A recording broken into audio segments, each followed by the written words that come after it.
আপনারা উঠা বসা করবেন না, যতক্ষণ বসবেন খুব মনোযোগ সহকারে আপনারা বক্তার বক্তব্য শুনবেন।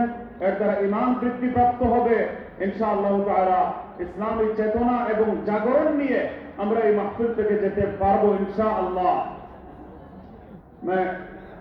আচ্ছা, সামনে যারা দাঁড়িয়ে আছেন আপনাদেরকেও বলবো, আপনারা মাহফিলে এসে যদি বসেন তাহলে এটা মসজিদ মাহফিলের আদাবের বেশি কাছাকাছি একটা বিষয়। দেখেন মাহফিলে বসলে কি ফায়দা হয় এটা আমাদেরকে জানা উচিত।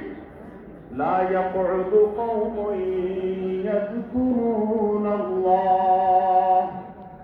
ইল্লা হাফাতহুমুল মালায়েকা ওয়া গাশিয়াতহুমুর রাহমাহ ওয়া নাযালাত আলাইহিমুস সাকিনাহ ওয়া যাকারাহুমুল্লাহু ফী মান ইনদাহ।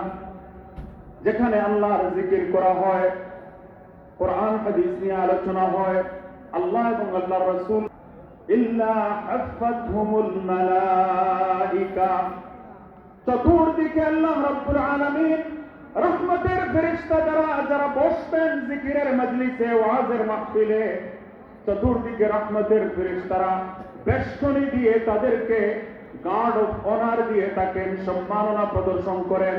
জোরে পড়ি সুবহানাল্লাহ। বলুন তো, বসলে দেন না বাহিরে বাজারে থাকলে দেন? বসলে দেন।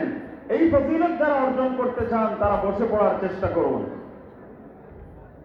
ওয়া গাশিয়াতহুমুর রাহমাহ, আল্লাহর নবী বলেন দ্বিতীয় পুরস্কার হলো এই যে শামিয়ানা আছে, এই শামিয়ানা ছাড়াও আরেকটা শামিয়ানা, সেটা হলো যে আল্লাহ রাব্বুল আলামিনের রহমতের শামিয়ানা, রহমতের চাদর এদেরকে ডেকে ফেলে, যারা আল্লাহর জিকিরের মজলিসে বসেন ডেকে ফেলে, আবৃত করে ফেলে, আর একটা সুই পরিমাণ ছিদ্রও খালি থাকে না।